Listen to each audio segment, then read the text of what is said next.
Good morning to everybody. आज हम bio का क्लास ले रहे हैं और ये YouTube में रिकॉर्डेड होगा, ये ऑनलाइन क्लास नहीं है।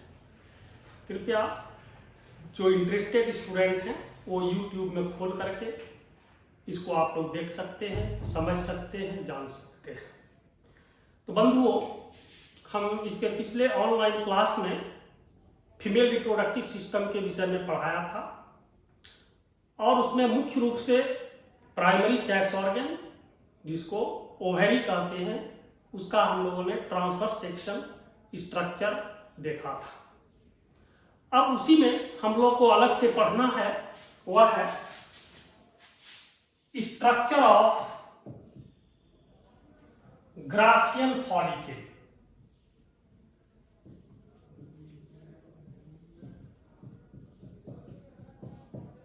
तो ओवरी के अंदर मुख्यतः 3 प्रकार के फॉलिकल्स पाए जाते हैं और इसका निर्माण जो है वह प्यूबर्टी स्टेज के से शुरू हो जाता है। तो जिसमें से हमने पढ़ाया था कि ओवरी के अंदर में 3 तरह के फॉलिकल्स पाए जाते हैं, प्राइमरी, सेकेंडरी और ग्राफियन फॉलिकल, जिसको हम लोग मैच्योर फॉलिकल कहते हैं। तो देखिए, ओवरी के वॉल में सेल पाया जाता है। सेल का एक सिंगल लेयर होता है जिसको हम लोग कहते हैं जर्मिनल सेल्स। इसी जर्मिनल सेल से सेल डिवीजन द्वारा बहुत सारे सेल बनते हैं जिसको हम लोग उगोनिया कहते हैं। उगोनिया से ही एक सेल बनता है जिसको हम लोग ऊसाइट कहते हैं। ऊसाइट से ही एक और सेल बनता है ऊटिड, और ऊटिड ही आगे चल करके डेवलप कर जाता है ओवम में। ओके, अब इस ओवम के चारों ओर सेल्स के कई लेयर पाए जाते हैं और वही कहलाता है ग्राफियन फॉलिकल, मैच्योर फॉलिकल। इसका स्ट्रक्चर किस तरह से होता है ये मैं आप लोगों को फिगर के द्वारा समझा रहा हूं।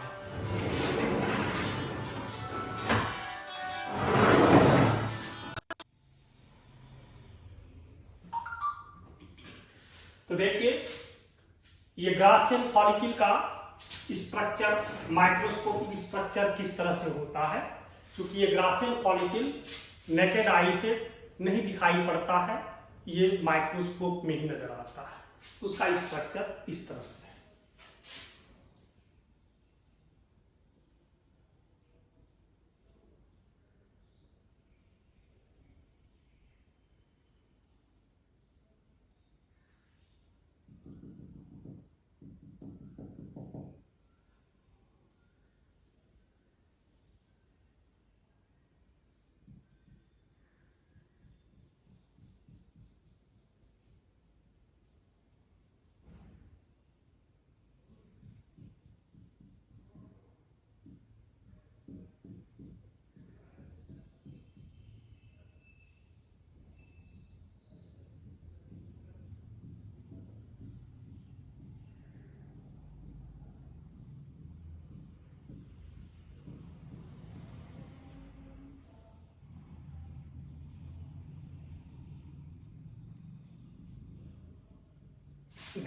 ये ग्राफियन फॉलिकल का स्ट्रक्चर है जो हम फिगर से दर्शा रहे हैं।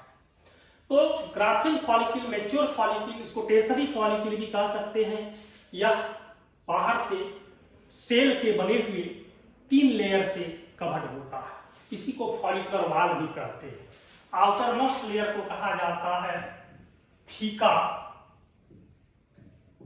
एक्सटर्नल, बीच वाले सेलुलर लेयर को कहा जाता है थीका इंटरनल,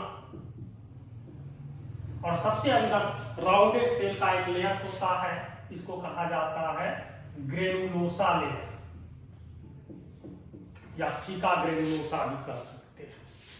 फिर सेंटर पर एक बड़ा ऐसा राउंडेड सेल होता है, यही इसका ओवम है। अब आप देखिए ओवम जो होता है वह ग्रेनुलोसा लेयर से सेल के बने हुए एक स्टैंड से अटैच होता है। इसको कहा जाता है कुमुलस ऊफोरस। अब देखिए फॉलिकल और ओवम के बीच में जो है वह वैकेंट स्पेस है। इस स्पेस को कहा जाता है एंटर, और इस स्पेस में लिक्विड भरा रहता है, एक प्रकार का फ्लूइड भरा रहता है जिसको कहा जाता है लिक्कर फॉलिकुली। और इस लिक्कर फॉलिकुली का फॉर्मेशन करता है कौन सा से? ग्रेनुलोसा से। प्लस ये जो थीका एक्सटर्ना थीका इंटरना का जो सेल है फॉलिकुलर सेल, ये इसका इंडोक्राइन पार्ट है। और यही फॉलिकुलर वाल जो होता है, फॉलिकल का सेल जो होता है,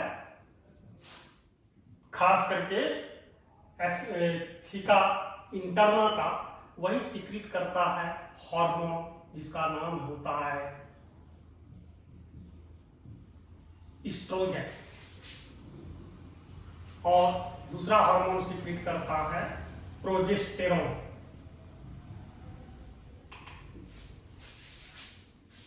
तो ये हो गया क्या?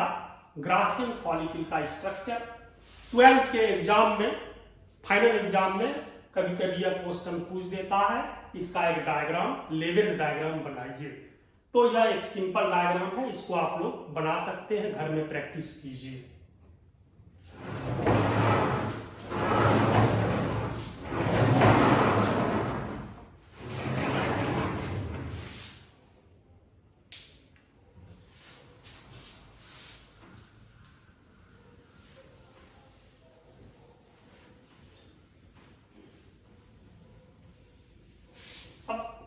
जब ग्राफियन फॉलिकल कंप्लीटली मैच्योर हो जाता है, कब मैच्योर होता है ये जब आपको हम मेंस्ट्रुअल साइकिल पढ़ाएंगे उसमें क्लियर होगा। अब इतना ही बता सकते हैं कि 13 से लेकर के 15-16 डेज तक, यानी ऐसे एवरेज रखा गया है कि मेंस्ट्रुअल साइकिल के 14th डेज में यह सबसे अधिक मैच्योर हो जाता है। और उसी दिन इसमें क्या होता है कि ये जो ओवम है वह इससे बाहर निकलता है। तो कैसे इस प्रोसेस को क्या कहते हैं? ओव्यूलेशन। तो ग्राफियन फॉलिकल से जब मैच्योर ओवम रिलीज होता है, इस प्रोसेस को कहा जाता है ovulation. Releasing of mature ovum from the Graafian follicle, the process is known as ovulation. और ये आप लोग पढ़ेंगे मेंस्ट्रुअल साइकिल में। मेंस्ट्रुअल साइकिल के एवरेज जिस दिन 14th डे हो जाता है उसी दिन यह क्रिया होती है। प्रश्न है कैसे? प्रश्न है कैसे? तो यह प्योर हार्मोनल होता है। Ovulation is pure hormonal process. तो पिट्यूटरी ग्लैंड होता है, आप लोग सब जानते हैं। तो पिट्यूटरी ग्लैंड से एक गोनेडोट्रोफिक हार्मोन निकलता है जिसको LH कहते हैं। LH मतलब हो गया लुटेनाइजिंग हार्मोन। तो यह लुटेनाइजिंग हार्मोन किस पर इफेक्ट करता है? ग्राफियन फॉलिकल पर। ग्राफियन फॉलिकल पर जब इफेक्ट करता है, इसी से ओवम रिलीज हो जाता है। वो ग्राफियन फॉलिकल के वाल्स जो है रप्चर हो जाते हैं किसी पॉइंट पर, और वहीं से ओवम रिलीज हो जाता है। इसी प्रोसेस को कहा जाता है ओव्यूलेशन। अब प्रश्न उठता है कि इस हार्मोन के इफेक्ट से ग्राफियन फॉलिकल से ओवम रिलीज कैसे होगा? तो देखिए, यह हार्मोन के प्रभाव से, इफेक्ट से क्या होता है? यह जो लिक्वर फॉलिकुली है उसमें हाइड्रोस्टैटिक प्रेशर बढ़ जाते हैं। उस हाइड्रोस्टैटिक प्रेशर के चलते क्या होता है कि ये जो फॉलिकल का वाल होता है किसी पॉइंट से रप्चर कर जाते हैं, फलस्वरूप ओवम जो है बाहर निकल आता है। और यही हार्मोन फिर ओवरी के वाल में भी रप्चर करता है और तब ओवम ओवरी से भी बाहर निकलता है। तो दोनों प्रोसेस को एक साथ कहते हैं ovulation, releasing of ovum from the mature follicle and then from the wall of ovary, this is called as ovulation. अर्थात मैच्योर फॉलिकल से LH हार्मोन के प्रभाव से मैच्योर ओवम बाहर निकलता है और फिर ओवरी के वाल से भी रप्चरिंग के द्वारा बाहर निकल आता है और ओविडक्ट में पहुंचता है। इसी प्रोसेस को कहा जाता है ओवुलेशन। क्लियर हो गया? क्यों हुआ ओवुलेशन ये भी आपने समझा।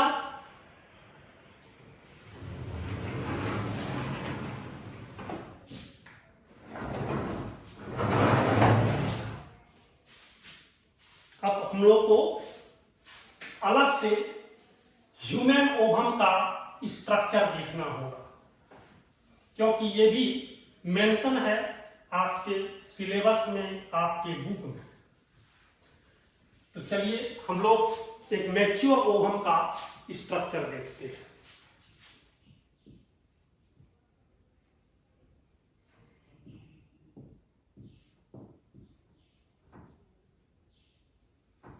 तो मैच्योर ओवम जो होता है वह कैसा होता है? माइक्रोस्कोपिक, यानी सिर्फ माइक्रोस्कोप में दिखाई पड़ेगा, राउंडेड, बिल्कुल गोल होता है, नन क्लिडोइक,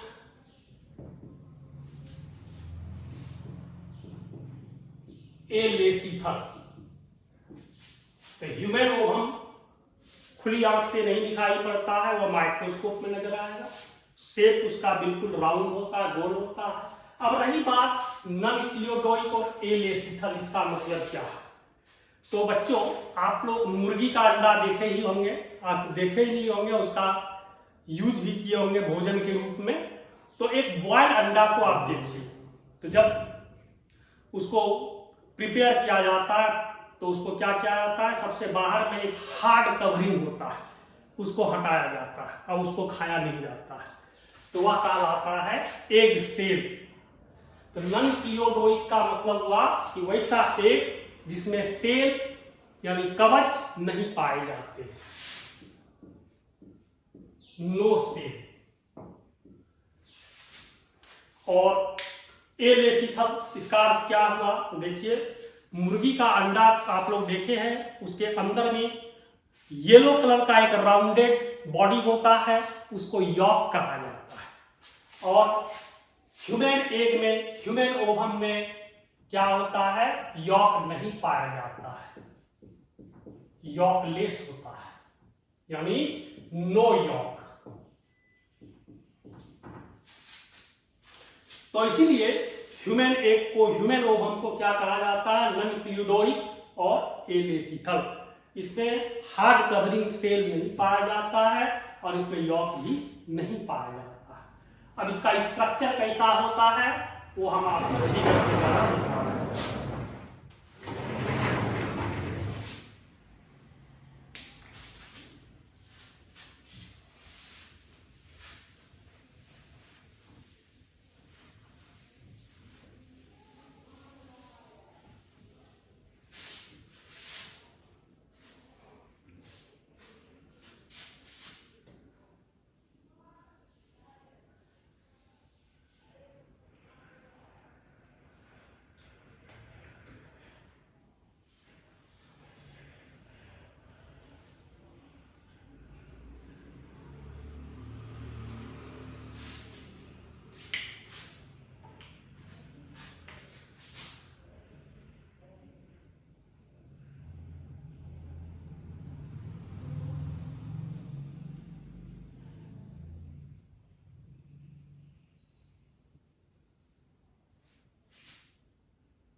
ये फिगर हो गया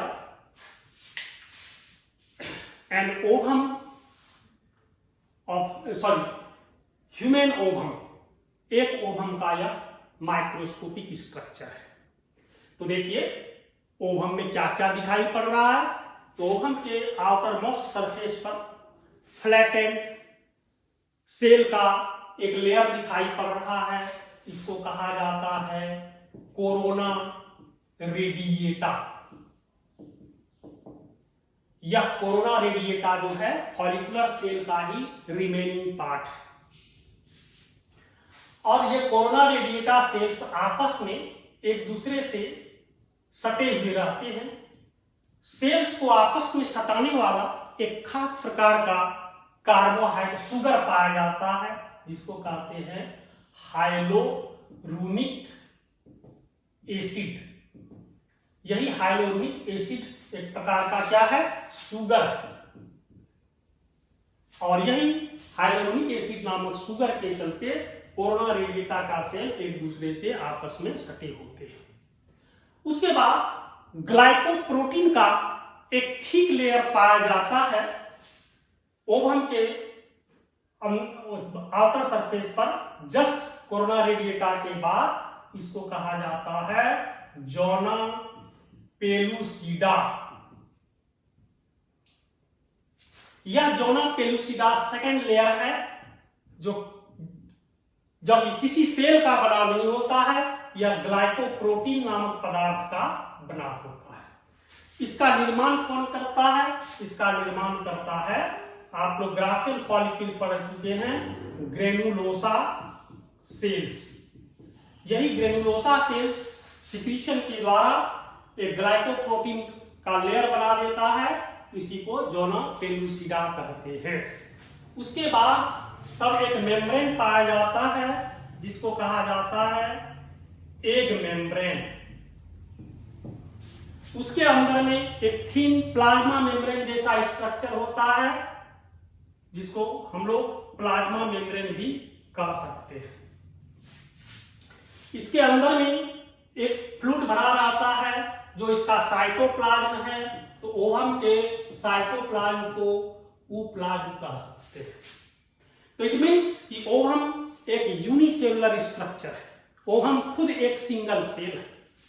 इसके ऊप्लाज्म में एक बड़ा ऐसा राउंडेड स्ट्रक्चर दिखाई पड़ रहा है जिसको एक न्यूक्लियस कहते हैं। यह हमेशा हैप्लॉइड होता है। इसके ऊप्लाज्म में कुछ डीप कलर के ग्रेन्यूल्स पाए जाते हैं। इस ग्रेन्यूल को कहा जाता है कॉर्टिकल ग्रेन्यूल्स। तो यही है ह्यूमन ओवम का माइक्रोस्कोपिक स्ट्रक्चर। तो इतना आप लोग याद रखेंगे। और एक चीज देखिए कि एक साइड में, तो पहली बात है कि एक साइड मतलब किधर, तो ओवम का दो साइड होता है। एंटीरियर ऊपर वाले भाग को एनिमल पोल कहते हैं और निचले भाग को वेजिटल पोल कहते हैं। तो आप देखिए ठीक एनिमल पोल के बगल में साइड में एक उभार पाया जाता है। एग मेम्ब्रेन और प्लाज्मा मेम्ब्रेन के बीच में इस उभार में एक ग्रेनुलर स्ट्रक्चर पाया जाता है जो इसका कहलाता है पोलर बॉडी।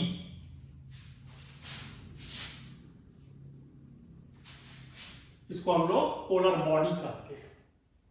तो इस तरह से हम लोगों ने ह्यूमन ओवम का स्ट्रक्चर देख लिया। अब है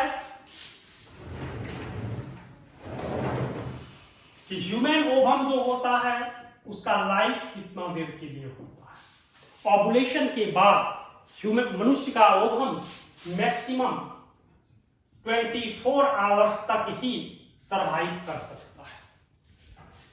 24 आवर्स के बाद ओवम का डेथ हो जाता है। तो what is the life span of human ovum? तो आप कहेंगे कि मनुष्य के ओवम का जीवन अवधि होता है मात्र 24 आवर्स, 24 घंटा। तो इस तरह से हम लोगों ने फीमेल रिप्रोडक्टिव सिस्टम को पढ़ लिया।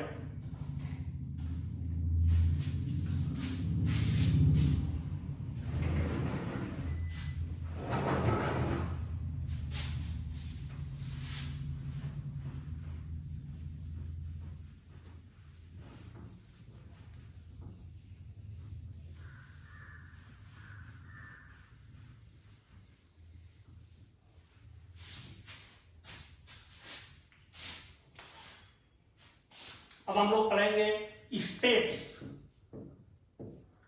Steps in human reproduction. मनुष्य में सेक्सुअल रिप्रोडक्शन होता है, ये सब लोग जानते हैं, लेकिन यह जो रिप्रोडक्शन प्रोसेस है मनुष्य में, वह कई स्टेप में कंप्लीट होता है। तो फर्स्ट स्टेप होता है जिसको हम लोग कहते हैं gametogenesis. First step is gametogenesis. Gametogenesis में फिर दो पार्ट हो जाते हैं, male gamete formation, spermatogenesis,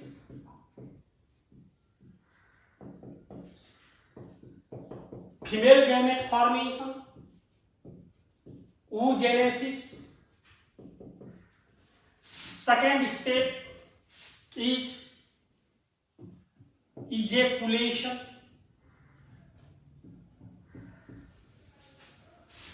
Third step is insemination. Fourth step is capacitation. Fifth step is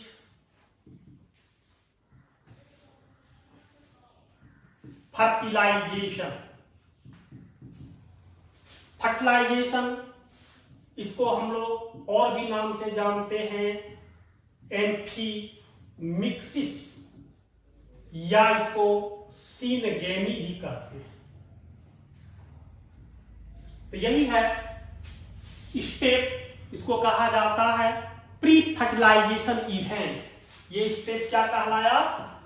pre fertilisation events, यानी फर्टिलाइजेशन के पहले का ये स्टेप है।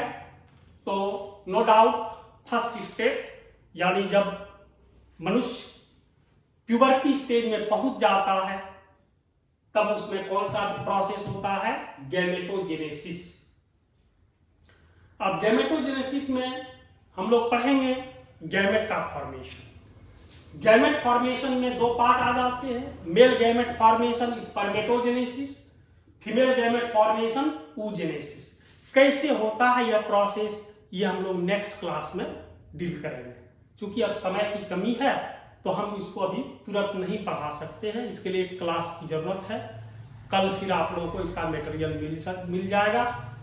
नेक्स्ट है इजेकुलेशन। इजेकुलेशन मीन्स होता है, वो बताएंगे कि sperms come out from the testis with the semen fluid, that is called ejaculation. Sperm semen fluid के साथ मेल के यूरिनोजेनाइटल डक्ट के द्वारा जब बाहर निकलता है, इसी को कहते हैं ejaculation. Next insemination, transfer of sperms with semen fluid in the vaginal tract of the female. Female के वेजिनल ट्रैक्ट में सीमेन फ्लूइड के साथ स्पर्म का ट्रांसफर कैसे होता है, इस प्रोसेस को इंसेमिनेशन कहते हैं।